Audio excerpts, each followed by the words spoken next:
비장의 형제로 산다는 것. 남편과 나의 첫 아이. 장애가 있어 예쁘지 않을 것이라 예상했던 첫째의 얼굴에는 남편과 시부모님, 신우형님까지 가족 모두의 얼굴이 담겨 있었다. 눈썹은 나를 닮아 곱게 휘어졌고 눈동자는 사랑하는 남편을 닮아 크고 동그랗다. 첫째가 까르륵 깨르륵 웃으면 꽃잎 날리듯 고운 빛가루가 내 눈앞에 흩날리는 것 같았다. 이렇게 신비롭고 사랑스러운 존재가 우리에게 찾아오다니. 아이가 장애가 있다는 것을 잊는 짧은 순간마다 아이의 존재 자체에 감격했다. 돌이 안 된 첫째를 두고 우리는 행복해하며 아빠를 닮아 이마가 넓고 엄마를 닮아 목소리가 크다며 서로의 단점을 놀려댔다. 첫째는 두 돌이 될 때까지 안정적으로 자라졌다. 이렇게 예쁜 아이가 하나 더 있으면 좋겠단 생각이 들었다. 우리 둘째를 갖자. 남편은 안 힘드냐며 여러 번 물었다. 아내와 딸에게 꽉 잡혀 사는 남편은 힘들었겠지만 나는 남편과 가족을 이루고 사는 것이 참 좋았다. 남편을 닮았거나 나를 닮았거나 우리 가족의 누군가를 닮았을 우리의 아이를 또 만난다고 생각하니 그저 설레고 행복했다. 그리고 우리 집에 둘째가 찾아왔다. 둘째가 기어다니기 시작했을 때 지역에 비장의 형제자매 양육지도법이란 교육이 있어 신청했다. 둘째에게 더 좋은 엄마가 되어주고 싶었다. 교육 시작 전 가벼운 마음으로 자리에 앉아 책상 위 유인물을 보는데 첫 문장이 눈에 들어왔다. 비장의 형제들은 부모보다 장애 자녀와 훨씬 오래 살 것이고 부모가 죽고 난 후에도 장애인 형제자매에게 풍성한 삶을 살도록 도와주는 역할을 할 것이다. 비장의 형제들은 부모들의 힘든 일상을 같이 나누게 될 것이고 비장의 형제만이 가지는 부끄러움, 원망, 또래 문제들, 성공에 대한 중압감들이 그들에게 큰 정신적 고통이 될 것이다. 눈물이 쏟아졌다. 이 얼마나 무거운 짐인가. 우리는 첫째를 위해 첫째를 돌보아 주리라 기대하고 둘째를 낳지 않았다. 둘째에게 언니의 돌봄을 요구할 생각이 전혀 없었다. 다만 가족인 언니를 좋아해 준다면 좋긴 하겠다 생각했다.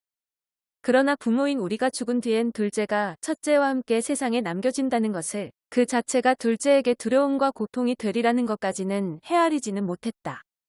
성인이 되면 자립을 할 수 있을 만큼 첫째를 준비시켜 두어야 둘째에게 부담이 되지 않을 것이라는 생각이 들었다. 첫째에게 가는 돈과 시간, 관심과 보살핌이 늘어났다. 하루는 24시간이고 부모의 체력과 돈은 유한하다.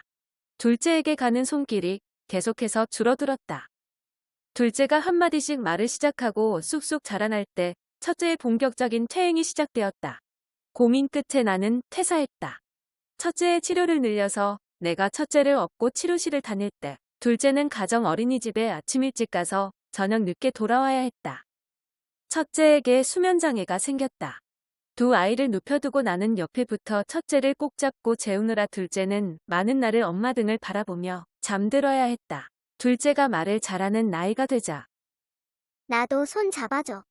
하며 엄마의 등을 더듬다가 손가락을 빨며 울다 잠들었다. 둘째 역시 애정 어린 돌봄이 필요한 어린아이이고 이런 상황을 이해하며 자신이 사랑받을 차례를 기다릴 수 없을 텐데 나는 첫째가 깊이 잠들 때까지 둘째에게 내 손을 내어줄 수가 없었다. 누구도 서글프지 않게 케이크 자르듯 애정을 딱 절반으로 나눠서 아이들에게 주고 싶다. 작은 조각을 받아든 둘째가 언니의 접시 위에 올려진 큼직한 조각을 보며 나는 엄마에게 덜 아픈 손가락이냐며 울게 하기는 싫었다. 그런데 반으로 똑같이 나눠줄 수가 없다. 아무리 노력해도 둘 중 하나는 덜 받게 된다. 두 아이를 키우며 애정을 공평하게 나눈다는 것은 거의 불가능에 가까웠다. 어느 날 유튜브에서 선배 부모가 비장의 자녀를 위해 장애 형제 없이 부모를 독차지하고 노는 날을 만들었다는 것을 듣게 되었다. 첫째에게 집중하는 시간만큼은 줄 수는 없겠지만 반나절 정도 부모의 애정을 독차지하게 해주는 건 가능하지 않을까. 우리는 둘째에게 한 달에 한 번 외동데이를 선물해 주기로 했다. 첫째가 유치원 등원을 한 화요일, 둘째를 어린이집에 보내지 않았다. 둘째야, 오늘은 우리 셋이 엄마 아빠랑 같이 공원에 놀러 갈 거야. 둘째는 정말이냐고 몇 번이나 물었다. 우리는 둘째의 손을 하나씩 잡고 함께 걷다가 하나, 둘, 셋, 영차 하고 공중에 몇 번이고 들어 올려주었다. 공원에서 셋이 김밥을 사이좋게 나눠 먹고 공원 안 가게에 들러 둘째가 먹고 싶어하는 과자와 음료수를 사주었다. 비눗방울을 불고 공놀이를 하다가 셋이 나란히 벤치에 앉아 따스한 햇볕을 쬐었다. 둘째가 많이 웃었다.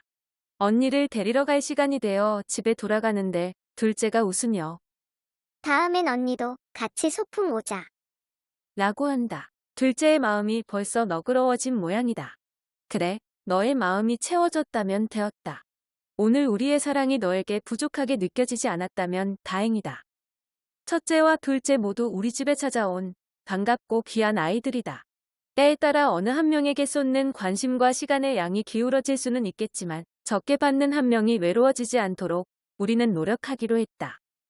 태어나 보니 장애인 가족의 구성원이 되어 어리둥절할 둘째. 비장의 형제로 사는 부담을 모두 덜어줄 수는 없겠지만 가장 늦게 우리 가족에 합류한 둘째가 자연스럽게 언니를 이해할 수 있도록 도울 것이다. 자신의 삶을 자유롭게 누리되 약자를 위해 목소리를 낼 줄 아는 용기를 가진 둘째로 자라도록 지지할 것이다. 항상 성공적이지 않겠지만 우리의 작은 애씀이 녹록지 않을 인생을 사는 두 아이에게 위로가 되길 바란다.